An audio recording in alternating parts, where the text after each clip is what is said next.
بكين التدرد أروميا بها خطاهر خنيا غارم لسا بعدا كرفا جلة أردا والدي رامس كندا مدير قروت أمرين تيجلين تورا جهاتمين جيس hoogganaa fiduudha durataa ulfoodhaatii fi sooreessa Oromiyaa jaarraa abbaa gadaa mee ijoollummaa keessaniin maal hojjechaa turtan gaafa barattanis ta'e an qabsoon eegaletti ijoollummaadhaan waan hojjechaadhaa turtan akkam keessa akka turtan yoo nubistan.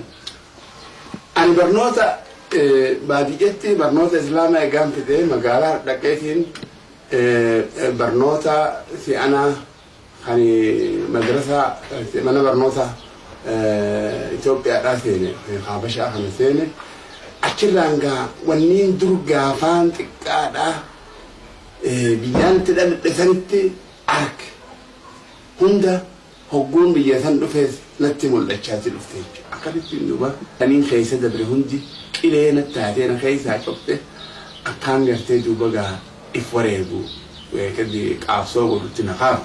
Hogguusin geejjira tokko yaadadhe geejjira nama keenya. Baruu bariisooyyee galgala galgalooyyee galgalli naan dubbate baruun naan mari'ate rorrohamtuu agarraan Oromoo saba kooti kiyya garaan hammaate haddaa du'aa filate. Tokkaan geejjira kana dhaqa qalbii keessa yaadadhe akkaan waa takkaan malatti ka'ee lubbuuti jira. Dantaa tanaaf kan nu goote. Mee achiin duratti gaa ijoollummaadhaan namuu hawwiidha qaba. Keessaa mana barnootaatti gaafa guddatan maal ta'uu feetan jechaadha barsiiftonni gaafatanii namuu ijoolleen hundinuu hawwii isaanii ibsiti. Jaarraa abbaa gadaa isin maaliin ta'a jettaniiti hawwuu turtan ijoollummaadhaan? Ijoollummaa wallaahi wanni natti dhagahamuu turte wanna badii gartee diinni kun waan diinni kun uummata keenya godheen ijoollummaarra dhugee jechuudha kakaa'itti dhagahe. Raamis kana Amaarri gaara mul'ataa gaafa xaaliyaan gaara mul'ataati baqateeti ilmaaf ilma fuudhatee laga Raamis godhu. Honyaa oborraarraa isa akkasii godaaneeti laga fuudhe.